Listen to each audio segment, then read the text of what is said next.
Shalom Sobat Muda, di Ngebum kali ini kita akan membahas tentang Proclaim that Jesus is Lord, menyerukan bahwa Yesus adalah Tuhan. Dalam Filipi 2 ayat 8-10 berkata, "Dan dalam keadaan sebagai manusia, ia telah merendahkan dirinya dan taat sampai mati, bahkan sampai mati di kayu salib. Itulah sebabnya Allah sangat meninggikan dia dan mengaruniakan kepadanya nama di atas segala nama, supaya dalam nama Yesus bertekuk lutut segala yang ada di langit dan yang ada di atas bumi dan yang ada di bawah bumi." Merendahkan hati seringkali dipandang sebagai suatu kebodohan, sesuatu yang membuat kita itu gampang untuk dilecehkan, karena dianggap bodoh. Orang yang rendah hati terlihat lemah dan mudah sekali untuk dibuli, karena mereka tidak menonjol dan tidak bisa melakukan perlawanan. Mereka tidak jarang justru menjadi objek pelecehan, objek pembulian, tanpa bisa melawan. Itulah sebabnya dunia merendahkan orang yang rendah hati. Lalu, apakah kita nggak boleh? Apakah kita harus melakukan kesombongan nih? Kita nggak boleh rendah hati. Apakah seperti itu agar kita tidak dibully atau dilecehkan? Tentu tidak ya. Tentu bukan itu jawabannya. Lalu bagaimana kita seharusnya memandang kerendahan hatian? Mari kita sama-sama nih ya melihat keteladanan Tuhan Yesus yang sangat rendah hati. Pribadi yang menunjukkan semua kehidupannya dengan kerendahan hati. Dari surga yang mulia seperti itu, dia turun untuk menyelamatkan umat berdosa di dalam dunia yang hina. Pencipta yang telah mengambil hakikatnya sebagai makhluk ciptaan.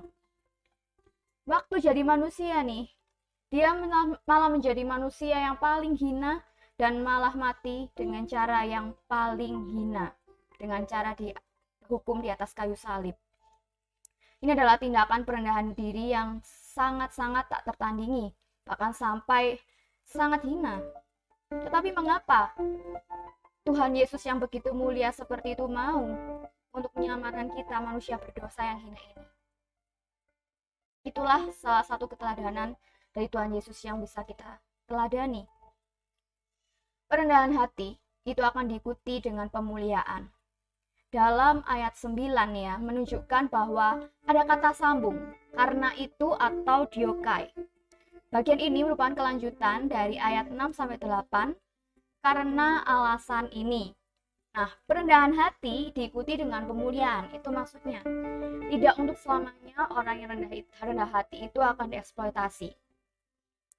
Rendah hati bukan berarti lemah, tapi kita harus melakukan apa yang dikehendaki Tuhan. Ingat, ada momen ilahi yang menanti. Allah berintervensi ketika momen ilahi itu tiba.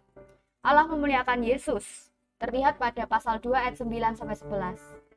Tuhan Yesus yang mau memiliki kerendahan hati, mau melakukan kehendak Tuhan untuk menebus umat manusia. Allah sendiri yang memberikan pemulihan itu, sehingga nama di atas segala nama ia serahkan kepada anaknya, bahwa semua makhluk akan berlutut dan mengakui ketuhanannya. Itulah bukti bahwa perendahan hati akan diikuti oleh pemuliaan. Tetapi perlu diingat teman-teman, jangan karena ada pemuliaan nih, kalau kita rendah hati, lantas kita merasa kita harus rendah hati agar kita mendapatkan upah, agar kita juga dimuliakan. Bukan ya teman-teman, bukan berarti seperti itu. Kerendahan hati bukanlah usaha kita, tetapi karena Kristus yang hidup dalam kita, itulah yang memampukan kita. Jika tanpa Tuhan yang memampukan kita, kita pasti tidak dapat melakukan kerendahan hati ini teman-teman. Seperti dikatakan, dan barang siapa meninggikan diri, ia akan direndahkan. Dan barang siapa merendahkan diri, ia akan ditinggikan. Merendahkan hati bukan berarti agar kita mendapatkan upah itu tadi. Bukan berarti karena kita merendahkan diri, kita akan ditinggikan. Bukan itu fokusnya teman-teman. Merendahkan hati memang tugas kita, dan justru itu adalah suatu hal kewajiban yang harus kita lakukan sebagai anak-anaknya. Tetapi memuliakan orang yang rendah hati, itulah bagian dari Allah. Jadi itu bukan hak kita ya, itu adalah bonus kita. Jadi upah itu harus dipahami sebagai sebuah bonus, bukan fokus. Kalau teman-teman masih fokus untuk mendapatkan agar ditinggikan, memiliki kerendahan hati untuk biar dipuji orang, ayo kita sama-sama rubah teman-teman. Karena bukan itu yang dimaui Tuhan.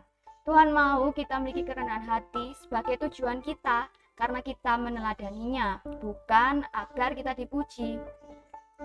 Kita merendahkan hati bukan supaya dimuliakan, tetapi karena kita menyadari siapa diri kita yang sebenarnya. Kita itu loh cuma manusia yang hina, yang sebenarnya nggak layak untuk menerima pengampunan dari Tuhan kita. Tetapi karena kita sadar bahwa kita manusia yang berdosa ini telah Tuhan layakan, Tuhan selamatkan. Ini nih yang kita harus lakukan, yaitu memiliki kerendahan hati sama seperti Bapa kita. It's time to change your mind. Mari teman-teman, kita memiliki kerendahan hati. Tapi jangan jadikan itu sebagai ajang untuk mencari kemuliaan. Sebab kemuliaan adalah tugas Allah. Kemuliaan dapat diberikan dari Tuhan untuk kita. Itu adalah bagian dari Allah, itu adalah hak Allah, bukan hak kita. Karena hanya Yesuslah yang layak ditinggikan, hanya Tuhan Yesuslah yang layak menerima pujian dan sembah kita. Kita harus semakin kecil, tapi Dialah yang harusnya semakin besar. Sampai jumpa teman-teman. God bless you. Tonton video Ngebum dan bagikan kepada teman-teman yang lain, juga subscribe channel YouTube dari Diaspora Generation.